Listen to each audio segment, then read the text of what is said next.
Ben Cole's hands moved before his mind could stop them. In the glass-walled office of Victoria Hayes, Wall Street's most feared trader, everyone had been pretending not to see the boy, her 10-year-old son, standing in the doorway, hands frantically signing about stock patterns that no one in that room could understand. Or maybe they could see him, but seeing and acknowledging are two different things, especially when the child is mute and his mother's face has already turned to stone. Ben watched the boy's hands drop slowly to his sides, watched hope drain from those dark eyes, and something cracked open inside his chest. His own hands rose, forming signs he hadn't used since he stopped teaching 3 years ago. I see what you're saying. The tech sector patterns. You're right. The boy's head snapped up, eyes wide with shock that anyone had answered him. Victoria Hayes froze mid-sentence, her mouth slightly open, staring at this stranger in her office who had just done what she'd been refusing to do for 10 years. And in that moment of perfect silence, Ben understood why he'd come here, not to invest his dead daughter's insurance money, but to save a living child from the same invisibility that haunted him every single day. The receptionist had called Ben's name twice before he realized he was supposed to stand. 3 years of grief had left him moving through the world like a man underwater, everything muffled and slow. The office building rose 47 stories above Manhattan, all steel and glass and the kind of cold efficiency that made Ben think of hospital corridors. He'd spent too much time in hospitals. The elevator ride up felt like ascending into another universe, one where people still believed they could control things, predict things, make the future bend to their will through spreadsheets and algorithms. Victoria Hayes's office occupied the entire 42nd floor. Floor-to-ceiling windows offered views of the city that made Ben dizzy, millions of lives moving in patterns below, each one thinking they mattered. Each one wrong about that in the way that only humans can be wrong about themselves. The furniture was leather and chrome, the kind that looked expensive because it was uncomfortable. Everything here was about performance, about showing rather than being. Ben's worn jacket and scuffed shoes felt like an insult to the space, but he was past caring about that kind of thing. Caring required energy he didn't have anymore. Victoria appeared from an interior office, moving with the kind of precision that came from years of controlling every variable. She was 42 but carried herself like someone who'd aged beyond softness, beyond the small mercies people usually granted each other. Her handshake was brief and cold. Mr. Cole, I have 20 minutes. Not, nice to meet you, or please, sit down. Just a statement of scarcity, of time measured in money, of human interaction reduced to billing hours. Ben had expected nothing less. His brother had warned him, Victoria Hayes doesn't do warm, she does results. I appreciate you seeing me, Ben said, taking the chair across from her desk. Through the glass wall behind her, he could see the trading floor rows of screens, young people in expensive clothes making bets with other people's futures, the constant flicker of numbers that supposedly meant something. My brother said you're the best. Your brother was correct. No false modesty. Victoria pulled up something on her computer screen. I understand you have $200,000 to invest. Life insurance payout. The way she said it, so clinical, so stripped of everything that made it real, hit Ben harder than he'd expected. That money wasn't a number. It was 7 years of Emily's life, calculated by actuaries who'd never heard her laugh, never watched her try to tie her shoes with fingers made clumsy by chemotherapy. It was the price some insurance company had decided his daughter was worth, and Ben had left it untouched for 3 years because spending it felt like agreeing with their assessment. Yes, he managed. I don't know anything about investing. I taught sign language at a school for deaf children. Before he couldn't face those small hands forming words anymore, before every child's face became a reminder of what he'd lost. Victoria was already typing, her fingers moving across the keyboard with mechanical precision. I'll need to review your risk tolerance, your timeline, your goals. Then I'll create a portfolio strategy that... A sound interrupted her. Not a loud sound, barely a whisper of movement. But Victoria's entire body went rigid in a way that told Ben this wasn't the first time, or the 10th, or the 100th. The boy stood in the doorway, maybe 10 years old, with dark hair that fell across his forehead and eyes that held something. Ben recognized immediately the look of someone who existed in a world slightly removed from everyone else's, who'd learned to read everything because no one would listen. "I told you to stay with Maria," Victoria said, her voice dropping 10 degrees. The boy's hands moved in signs, fluid and quick. Ben's breath caught because he understood perfectly what the child was saying, understood the complexity of the financial terminology, the sophisticated analysis of market trends that would challenge even fluent signers. This wasn't just communication. This was passion. This was a mind on fire, desperate to share what it saw. The tech sector is showing volatility. The moving averages suggest a bearish crossover in the next 2 weeks. Mom, if you look at the... Not now, Daniel. Victoria's jaw was tight enough to crack teeth. She pressed a button on her phone. "Maria, come get Daniel. Now." But Daniel had already moved closer, his eyes locked on the screens behind his mother's desk, his whole body leaning forward like a plant toward sunlight. His hands continued moving, faster now, more desperate. "I've been tracking the patterns. I can help. Please, just let me show you." An older woman hurried in, her face creased with the kind of worry that comes from years of trying to manage impossible situations. She put a gentle hand on Daniel's shoulder, but the boy pulled away, his hands still signing, still trying. "I just wanted to help. I'm not stupid. I can see things. Why won't you look at me?" Victoria stood abruptly, her chair scraping against the floor. "I apologize for the interruption. My son has difficulties understanding boundaries." Ben's hands were moving before he thought about it, forming signs he hadn't used in 3 years. "I see what you're saying. The tech sector patterns. You're right." Daniel's head whipped around so fast Ben heard his neck crack. The boy stared at him with an expression Ben knew too well, the shock of being seen after years of invisibility, the desperate hope that this wasn't a mistake, that someone had finally noticed. Victoria and Maria both froze, staring at Ben like he'd started speaking in tongues. "You sign?"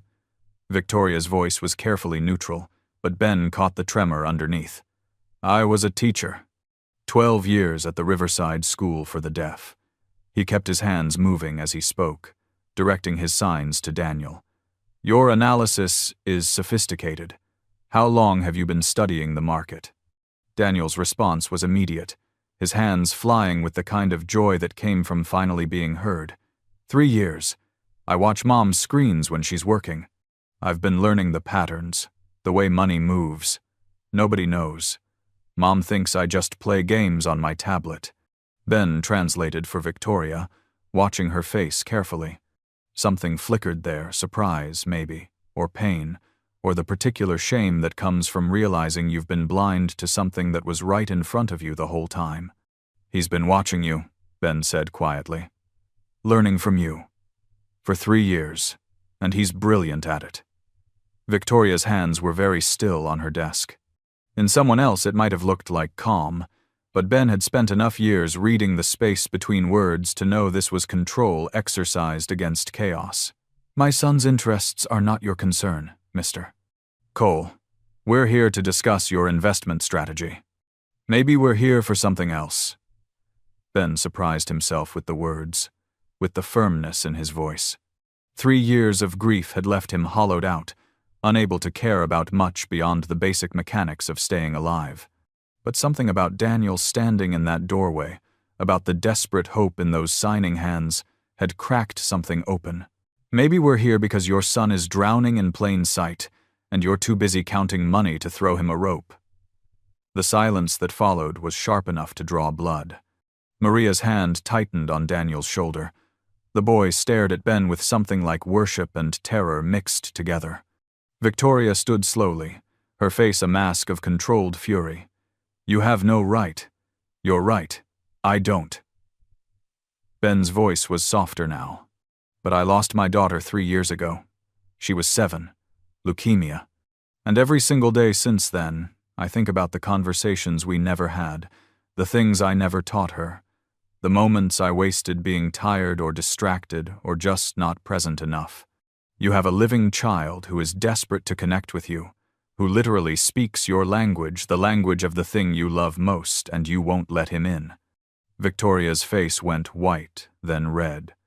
Her hands trembled before she pressed them flat against the desk. This meeting is over. Wait. Ben pulled out his phone, scrolling quickly. I taught sign language for 12 years, specialized in working with deaf children and their families, helping parents learn to really communicate with their kids. If you'd let me, I could help. Not with Daniel's signing. That's clearly excellent, but with yours, so you can really talk to him, so you can understand what he's trying to tell you. Victoria stared at him like he'd suggested she jump from the 42nd floor window. Why would you do that? Because I can't save my daughter, Ben said simply. But maybe I can help you see your son before it's too late. The words hung in the air like smoke. Daniel's eyes were moving between them, his hands hovering uncertainly. Not signing, but not still either. Maria looked like she wanted to say something but didn't dare. Victoria remained standing, and Ben could see her calculating, running probabilities, weighing risks against returns the way she probably evaluated every decision in her life. Finally, she sat back down. The movement looked like defeat. 1 session, she said, her voice rough. That's all. You teach me enough to have a real conversation with him. About the market, since that's apparently what he wants. Then we discuss your investment strategy and part ways. 1 session, Ben agreed, though neither of them believed it. Some doors, once opened, couldn't be closed again. Some conversations, once started, had to be finished. Daniel's hands moved in a small sign, almost too quick to catch. Thank you. Ben signed back. You're welcome. But don't thank me yet. This is going to be hard for both of you. The first session happened on a Saturday morning at Victoria's penthouse in Tribeca. Ben had expected cold luxury, the kind of space that looked like a magazine spread, but what he found was more complicated than that. The furniture was expensive but worn in strange places, the arm of a leather couch scratched deep, like someone had dug their fingernails in. A coffee table with dozens of tiny dents, as if something had been repeatedly dropped or thrown. The walls were mostly bare, except for a few framed photographs that looked more obligatory than cherished. The kitchen was pristine in the way of rooms rarely used. Everything about the space said money, but also said loneliness, isolation, the particular emptiness that comes from having everything except what matters. Daniel answered the door, his face lighting up with an intensity that made Ben's chest hurt. The boy was wearing a t-shirt with a stock market graph printed on it, whether as a joke or genuine enthusiasm. Ben couldn't tell. You came, Daniel signed. Mom said you might not. Ben signed back carefully, making sure each movement was clear. I always keep my promises. That's important to me. Something shifted in Daniel's expression, some recognition or relief or hope that had been carefully buried. He stepped aside, and Victoria appeared from the kitchen with 2 cups of coffee and what looked like apple juice for Daniel. I wasn't sure what you drink, she said, offering Ben his choice. Her signing was stiff and slow as she added the gesture for coffee, like someone performing an unfamiliar dance. They sat at the dining table, Victoria at the head, Daniel and Ben on either side, forming a triangle that felt both geometric and symbolic. For the first hour, Ben taught Victoria vocabulary, not the basic signs she already knew for everyday things, but the specialized language of finance and trading. Stock, bond, market, volatility, bull run, bear market, dividend. Each sign had its own logic, its own poetry, but Victoria approached them like math problems, memorizing the movements without feeling them. Daniel watched his mother with an intensity that was almost painful to witness. Every time she got a sign right, His whole face would light up, not with pride in his own knowledge, but with pure joy at being understood, at the possibility of connection. When she fumbled or forgot, he'd gently correct her, his hands patient, his face encouraging. Ben watched this dance between them and saw years of yearning on one side, years of walls on the other, and wondered if any amount of signing could bridge that particular canyon. After 90 minutes, Victoria's hands were getting tired, signing used muscles most people didn't know they had. Ben suggested they take a break, but Daniel's hands moved urgently. No, please. Ask her something. Ask her about the market. Ben looked at Victoria. He wants you to ask him a question. About stocks. About trading. He wants to show you what he knows. Victoria's face did something complicated: fear and resistance, and maybe, underneath it all, curiosity. Her hands moved slowly, carefully forming the signs Ben had just taught her. What do you see in the tech sector right now? It was a simple question, awkwardly signed, but Daniel responded like she'd opened a floodgate. His hands flew, his face animated, his whole body engaged in the conversation. Ben translated, keeping his voice neutral, letting Daniel's analysis speak for itself. He says the major companies are overvalued based on current price-to-earnings ratios, but there's an emerging player in quantum computing that most people are overlooking. The institutional investors haven't caught on yet, but retail investors are starting to accumulate shares. He thinks there's a 6-month window before it explodes. Victoria stared at her son like she'd never seen him before. How does he know that? Ask him, Ben said. She did, her signing improving with each attempt, finding rhythm in the repetition. Daniel explained through Ben's translation that he'd been watching trading patterns for 3 years, studying how money moved, how investors behaved like birds in a flock, following each other until one brave outlier found a new direction. He'd been paper trading on his tablet, making theoretical investments with imaginary money, tracking his returns against the real market. 3 years, Victoria whispered. Her hands had dropped to the table. He's been trying to tell me this for 3 years. Not just tell you, Ben said gently. Connect with you. This is how he sees the world. Through these patterns, these movements of capital and risk and reward. And you do too. You just never knew you were seeing the same thing from different sides of a wall. The session ended with Daniel pulling out his laptop and showing them both a presentation he'd been building, charts and analyses and predictions, some sophisticated beyond his years, some clearly the work of a child still learning, but all of it brilliant in its passion, in its desperate need to be acknowledged. After Daniel went to his room, Victoria stood at her floor-to-ceiling windows, looking out at the city spread below like a game board. I thought I was protecting him, she said, her voice barely above a whisper. From the market, from my reputation, from becoming someone hard and calculating like me. His father left when Daniel was 6 months old, called him defective, said he didn't sign up for a broken child. I decided then that I would never let anyone hurt Daniel like that again. I would make enough money that we'd never need anyone. I would be strong enough for both of us. And to do that, you had to become someone who doesn't break, Ben said. Someone who can't afford vulnerability. Every time I look at Daniel, I see his father's face. Same eyes, same way of tilting his head when he's concentrating. And I hate that I see it. I hate that it makes me pull away. Victoria's reflection in the glass looked like a ghost, there but not quite solid. How did you stop? Ben moved to stand beside her, both of them looking down at Manhattan's grid of lights and lives. I didn't. Not completely. My daughter looked exactly like her mother.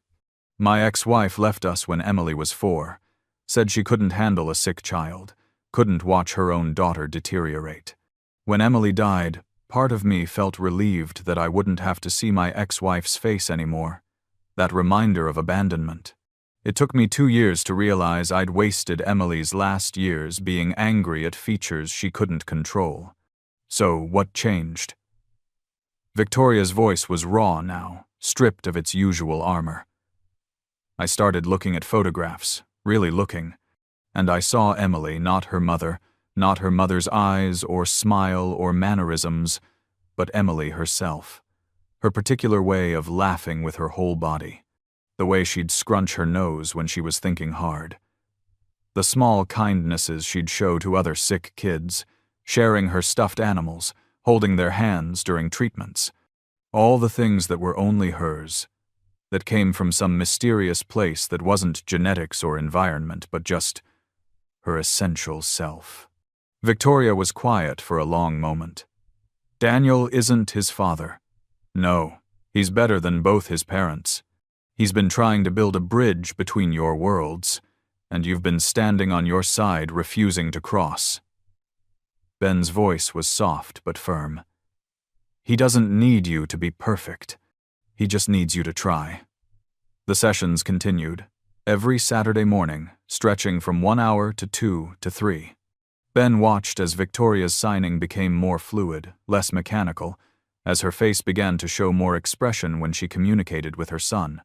He watched Daniel's confidence grow, watched the boy begin to believe that his mother might actually be learning to see him. But there were setbacks too, moments when old patterns reasserted themselves with brutal force. One Saturday, Victoria arrived an hour late, her phone pressed to her ear, her face tight with stress. A trade had gone wrong, not catastrophically, but enough to rattle her, enough to pull her back into the fortress of control she'd built around herself. She stayed on the phone for 30 minutes while Ben and Daniel waited, the boy's face slowly shutting down, his hands folding into his lap, that light in his eyes dimming like a candle in wind. When Victoria finally put the phone down, she looked at them like she'd forgotten they were there. "I need to handle this," she said. "We'll reschedule." "Victoria." Ben's voice was quiet, but she heard the steel underneath. "You're making a choice right now. That phone call, was it life or death? Was it something that couldn't wait 3 hours?" Victoria's face flushed. "It's my job. It's how I provide for—" "It's your excuse," Ben interrupted. "It's your way of staying safe.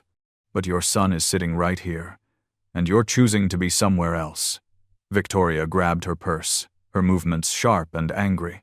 "You don't understand the pressure I'm under. The responsibility. People trust me with their money, their futures. And Daniel trusts you with his heart," Ben said. "Which one matters more?" Victoria left without answering, the door closing behind her with a sound that felt final. Daniel sat very still, his hands motionless on the table. Ben waited, giving the boy space to feel whatever he needed to feel. Finally, Daniel's hands moved, small and tight. "She'll never really see me. I'm just another problem to solve, another risk to manage." Ben signed back slowly, making sure Daniel caught every word. "Your mother is scared. When people are scared, they run to what feels safe.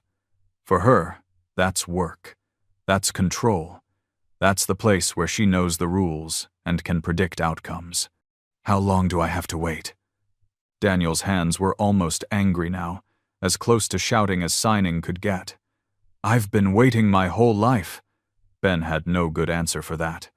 He'd asked himself the same question after Emily died, sitting alone in their apartment, wondering how long grief would keep him frozen in place, unable to move forward or back. The answer seemed to be forever, or at least long enough that it felt like forever. But then Daniel did something unexpected.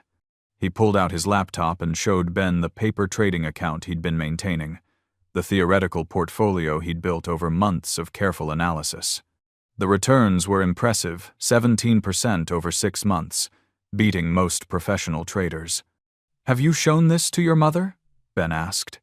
Daniel shook his head. "I wanted to wait until it was perfect, until she couldn't say no, until I proved I was worth listening to." "Daniel."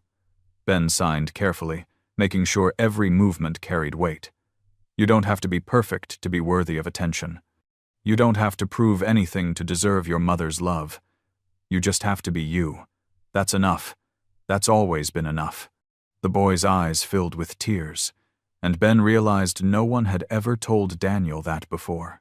Victoria had been so focused on protecting her son, on making sure he had every advantage, every opportunity, that she'd never simply said, "You're enough exactly as you are." 3 days later, Victoria called. Her voice on the phone was different, smaller somehow, less certain. "I'm sorry. About Saturday. I was wrong." Ben waited, letting the silence stretch. "Can we try again?" she finally asked. "This time I'll turn my phone off. I promise." They met again the following Saturday, and Victoria kept her promise. Her phone stayed in her purse, silent and ignored, even when it buzzed with incoming calls. She and Daniel sat across from each other, and Ben suggested they try something new, have a real conversation. Not a lesson, but an actual discussion about the market, as equals. Victoria hesitated, her hands hovering uncertainly. "What if I can't keep up? He's clearly better at reading patterns than I am." "Then you learn from him," Ben said. "That's what collaboration means. That's what partnership looks like." They pulled up Victoria's laptop with live market data. Daniel's hands began moving, analyzing a pharmaceutical stock that had dropped 20% after a failed drug trial. Victoria struggled to follow at first, her signing still too slow to match her son's rapid-fire analysis. But gradually she began to engage not as parent to child, not as expert to student, but as one analyst to another. And something remarkable happened. They disagreed. Daniel thought the stock would recover within 3 months. Victoria saw longer-term structural problems with the company's pipeline. They debated, hands flying, faces animated in ways Ben had never seen from either of them. It wasn't polite. It wasn't gentle. It was argument, real and passionate and honest, the kind that only happens between people who care about the same things deeply enough to fight about them. Victoria's face was flushed, her eyes bright, completely present in a way Ben had never witnessed before. Daniel was grinning, his hands moving so fast they blurred, clearly delighted to finally, be having this conversation he'd dreamed about for years. The debate went on for 20 minutes before they reached a kind of stalemate, neither convincing the other but both understanding the other's position. And then Daniel signed something that made Victoria stop breathing. "You taught me to see patterns, Mom. You just didn't know you were teaching me. Every morning before school, I'd watch you looking at charts. Your face would change, not much, but enough. I learned to read you the way you read the market. I learned to see what you saw. Because that was the only way to be close to you." The room went silent except for the hum of the laptop's fan. Victoria's hands trembled as she signed back. "How long?" Daniel's answer was simple. "Always. Since I was old enough to understand that you were somewhere I couldn't reach." Victoria's face crumpled, not dramatically, not with the kind of breakdown that looked like something from a movie, but like something inside her had finally broken loose after years of pressure. She reached across the table and took Daniel's hands in hers, holding them gently. And for the first time since Ben had met them, mother and son were truly touching, truly connected without walls or distance between them. Ben quietly stood to leave, giving them privacy, but at the door Victoria's voice stopped him. "Wait, please." He turned. Victoria was still holding Daniel's hands, but she was looking at Ben. Her face was wet with tears she'd stopped trying to hide. "I want to hire you, not for teaching, for consulting. Daniel's been right about every prediction he's shown me, every single one. His analysis is sophisticated, original, sees things I miss. If we work together, the three of us, I think we could do something remarkable. I think we could build something." She paused, and Ben saw how much the next words cost her. "I think I could learn to be someone who doesn't have to do everything alone." Ben should have said no. He should have collected his fee for the lessons and walked away, back to his quiet apartment and his routines of grief, his careful distance from anything that might hurt him again. But he looked at Daniel's face, hope written there so clearly it hurt to see, and he thought about Emily. She would have loved this. She would have grabbed his hand and dragged him forward, fearless in the way children are fearless about love, about connection, about building families out of broken pieces. "I'm not a trader," Ben said carefully. "I don't know the market." "No," Victoria agreed. "But you know people.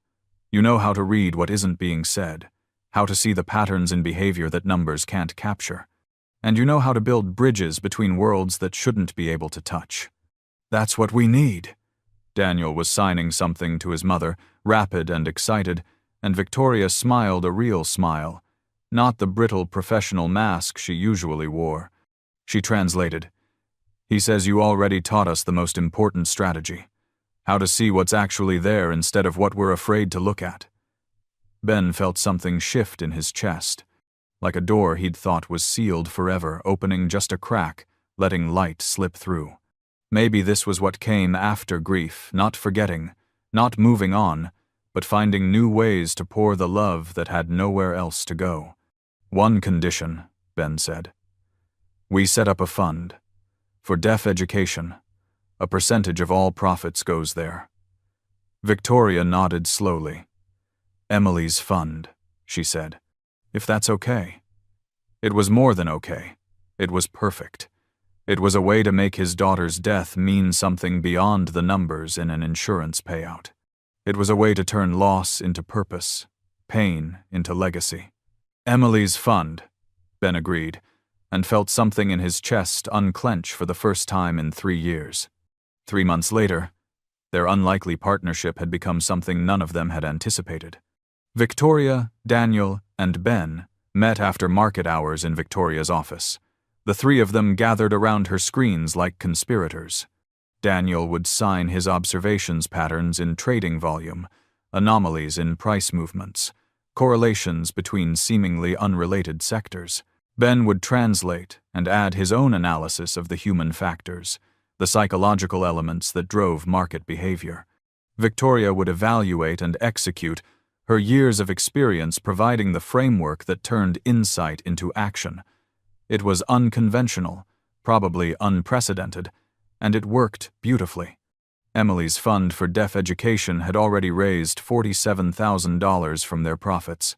Ben found himself able to talk about his daughter again, to share stories with Daniel about her fierce spirit, her terrible knock-knock jokes, the way she'd insisted on wearing her favorite purple dress to chemotherapy appointments because, as she put it, "Cancer is ugly enough. I should look pretty." In sharing Emily, Ben found he could carry her more lightly. The weight didn't disappear, it would never disappear, but it distributed differently, spread across moments of purpose and connection instead of concentrated in the hollow place where she used to be. Victoria began to soften in ways that seemed to surprise her most of all.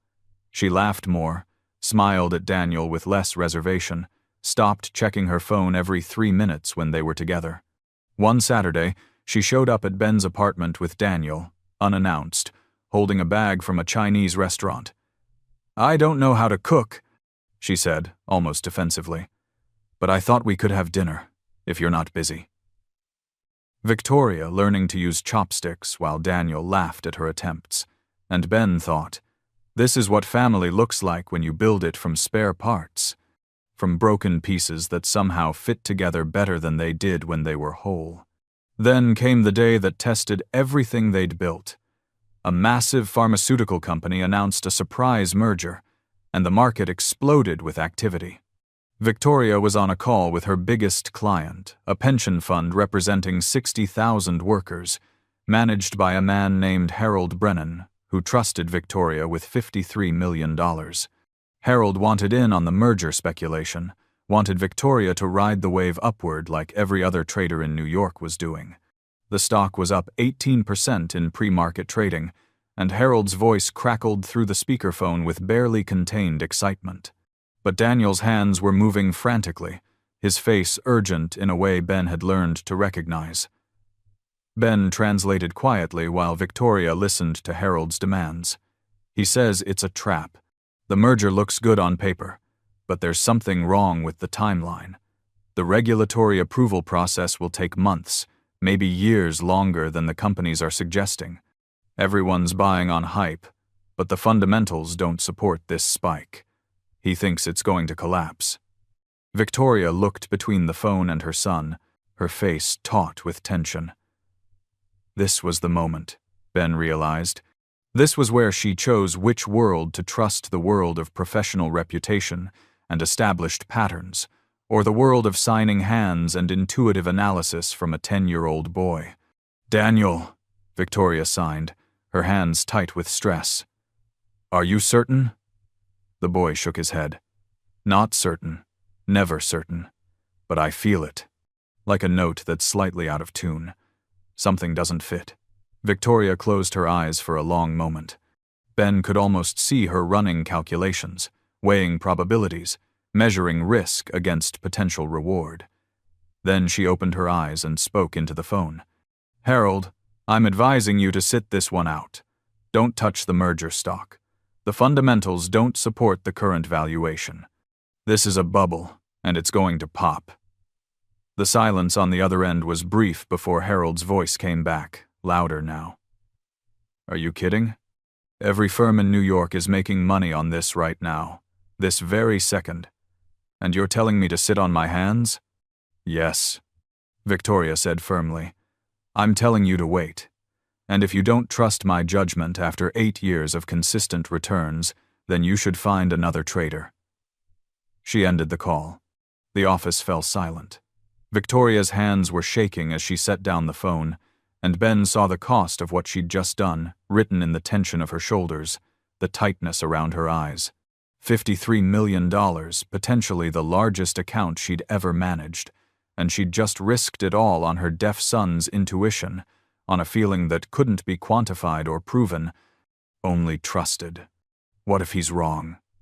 Victoria asked no one in particular. What if I just destroyed everything I've built? Daniel's hands moved, hesitant. "I'm sorry. I shouldn't have said anything. Stop." Victoria signed back, her hands sharp but not unkind. "Don't apologize for knowing what you know. I made the choice. I chose to trust you over the market, over conventional wisdom, over every other trader in New York. That was my decision." For 3 days, the market continued to climb. The merger stock soared, up 22%, then 28%, then 31%. Victoria's phone rang constantly, other clients questioning her judgment, competitors mocking her caution, industry blogs posting articles with headlines like "Ice Queen finally melts under pressure" and "Hayes's biggest miss yet." Every day the evidence mounted that Daniel had been wrong, that Victoria had gambled away her reputation on a child's hunch. Ben watched her age during those 3 days. She didn't sleep, barely ate, moved through the office like a woman walking to her execution. But she never once blamed Daniel, never once looked at her son with recrimination or regret. Instead, she doubled down, pulling her other clients out of positions that looked increasingly profitable, going all in on Daniel's reading of the market even as the market screamed that she was wrong. On the morning of the 4th day, Ben woke to 17 missed calls. The news had broken at 4 in the morning. The pharmaceutical merger was collapsing. Regulatory officials had found undisclosed liabilities in the smaller company's pipeline. The companies had rushed the announcement to boost stock prices before the problems became public. By the time markets opened, the stock that everyone had been buying crashed by 43%. Investors who'd ridden it up lost millions. Hedge funds that had gone heavy on the merger scrambled to cover positions. The financial news networks ran stories about the biggest false rally in 5 years. And Victoria's clients, the ones who'd stayed with her, who'd trusted her advice to wait, had lost nothing. They'd avoided disaster while everyone else burned. Harold Brennan called at 9:15, his voice different than it had been 3 days earlier. "I owe you an apology, and I want to double my position with you. If you'll have me back."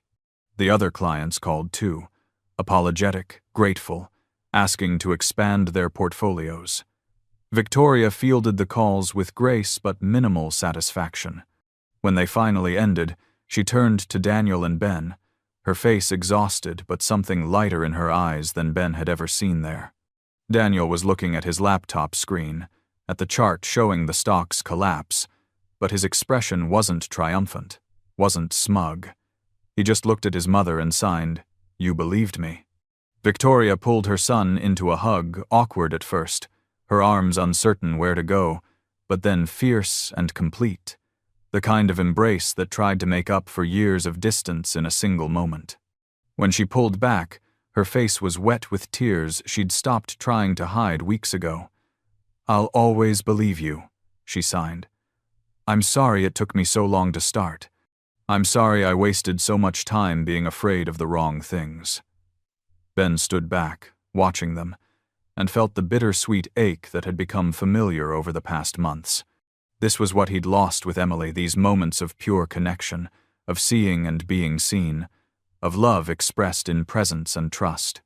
But this was also what he'd gained from losing her, the ability to recognize these moments when they happened to other people, to know how precious they were, how fragile, how worthy of protection. 6 months later, on a Saturday morning in April, Ben stood at Emily's grave with flowers he'd picked himself, daisies, her favorite, because she liked how they looked like little suns. The cemetery was quiet except for birdsong, and the grass was that particular shade of spring green that always reminded him of beginning things, of life insisting on itself despite everything. "Hey, baby girl," he said quietly, placing the flowers at the base of her headstone.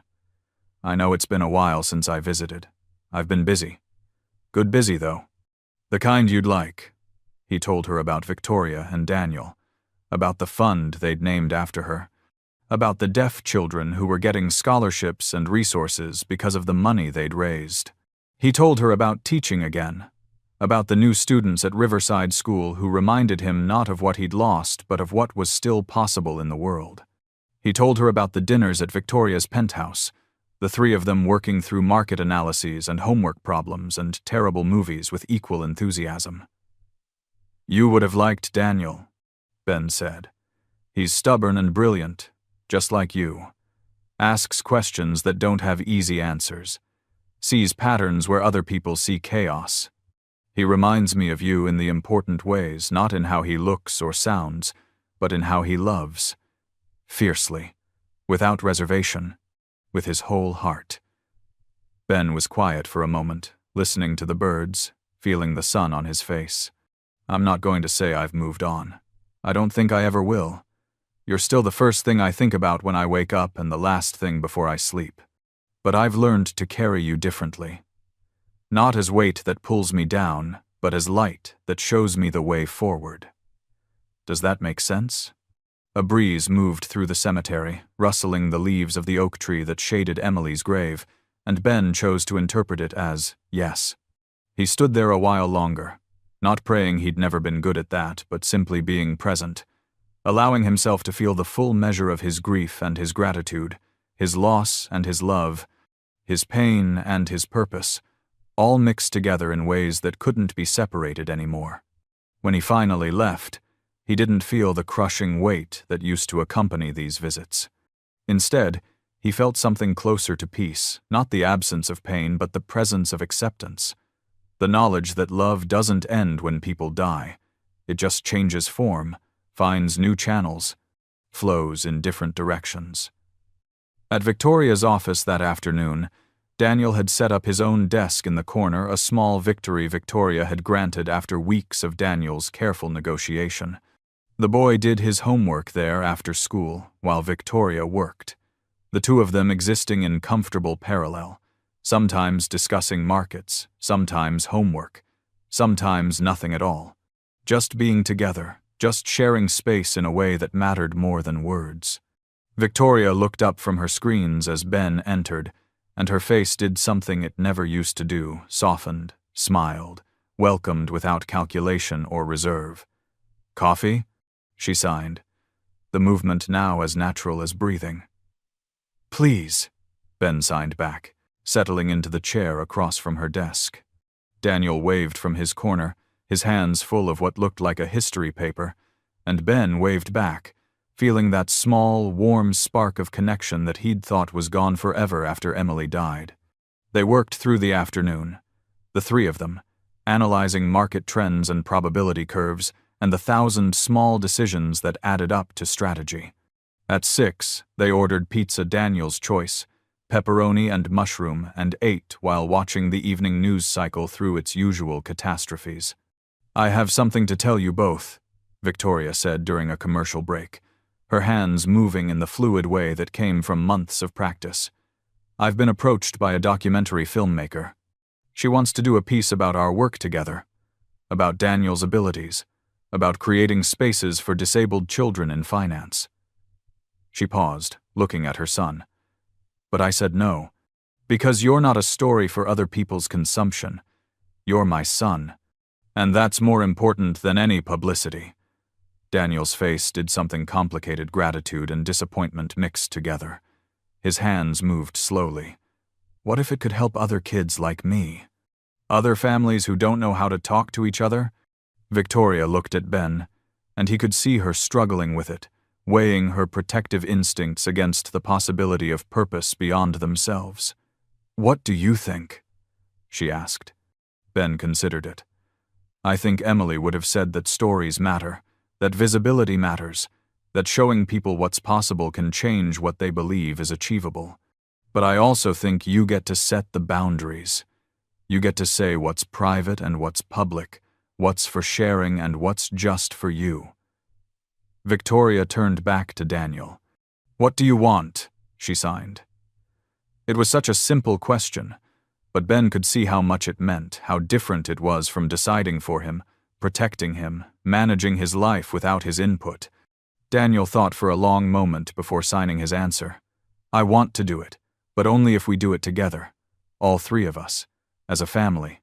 The word family hung in the air between them, signed with Daniel's particular grace, and Ben felt something catch in his throat. They weren't a traditional family, weren't related by blood or marriage or any conventional definition, but they were bound by something stronger than biology, by choice, by effort, by the deliberate decision to keep showing up for each other, even when it was hard, especially when it was hard. "As a family," Victoria agreed, signing the words carefully, and Ben nodded his agreement, thinking how strange and perfect it was that loss had led him here, to this glass office with these two people who'd been strangers 6 months ago and now felt essential, irreplaceable, like the missing pieces he hadn't known he was looking for. The documentary aired 4 months later. It showed Daniel analyzing markets with his mother, showed Ben teaching other families how to bridge the gap between hearing and deaf worlds, showed Victoria being vulnerable in ways that would have been unthinkable a year earlier. It showed the fund they'd created in Emily's name, showed deaf children receiving scholarships and resources, showed possibility expanding in widening circles. But more than any of that, it showed something intangible but vital, a family built not from perfect circumstances but from broken pieces that had learned to fit together, from people who'd been drowning separately and found they could float when they held on to each other. The night it premiered, they watched it together at Victoria's penthouse, the three of them squeezed onto the couch like always. When it ended, Daniel's hands moved in the silence that followed. "Do you think Mom would have liked it?" He was looking at Ben, and it took Ben a moment to realize Daniel meant Emily, that his daughter had become real enough to Daniel through stories that he could ask about her preferences, her opinions, her imagined reactions to events she'd never witness. "She would have loved it," Ben said, his voice thick. "She would have said it needed more jokes, but she would have been proud. So proud." Victoria's hand found his on the couch between them, squeezed gently, and Ben squeezed back, grateful for the gesture, for the acknowledgement that grief didn't disappear just because joy had found a way back in, that he could be happy and sad at the same time, moving forward while still carrying what came before.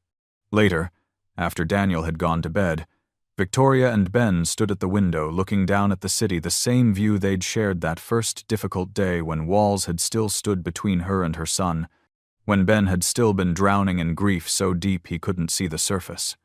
"Do you ever wonder what would have happened if you hadn't come to my office that day?" Victoria asked. If you'd chosen a different financial advisor, if you'd never met Daniel, if you'd stayed in your apartment with your grief and your insurance money. Every day, Ben admitted, but I try not to dwell on it. Emily used to say that wondering about different paths is just a way of not walking the path you're on. She was 7, but somehow wiser than any adult I knew. Victoria was quiet for a moment before asking the question Ben could tell she'd been holding. Do you think you'll ever use the insurance money? Actually invest it? Ben looked down at the city, at the patterns of light and movement that Daniel loved to analyze, that Victoria had built her career understanding, that Ben was learning to see through their eyes. I already have, he said. Not in stocks or bonds or any of the things you'd recommend, but in this, in us, in showing up every Saturday and teaching you how to see your son, in building something that makes Emily's death mean something beyond loss. Money's just a tool. The real investment is time, presence, love given without guarantee of return. Victoria nodded slowly, and Ben saw her blinking back tears, something she did more easily now, without the shame that used to accompany any display of emotion. Thank you, she signed, the movement small and sincere, for not giving up on us, for seeing what we couldn't see ourselves. Thank you for letting me in, Ben signed back. For giving me a reason to use my hands again. For reminding me that love doesn't end when people die, it just finds new people to hold. They stood there, in comfortable silence.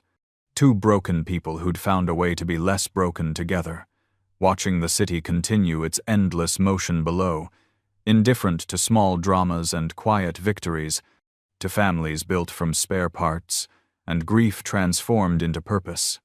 In his room down the hall, Daniel was probably still awake, probably watching market data on his tablet, probably dreaming of patterns and possibilities, of a future where being different wasn't a limitation but a perspective, where silence could speak as loudly as words, where being seen mattered more than being heard.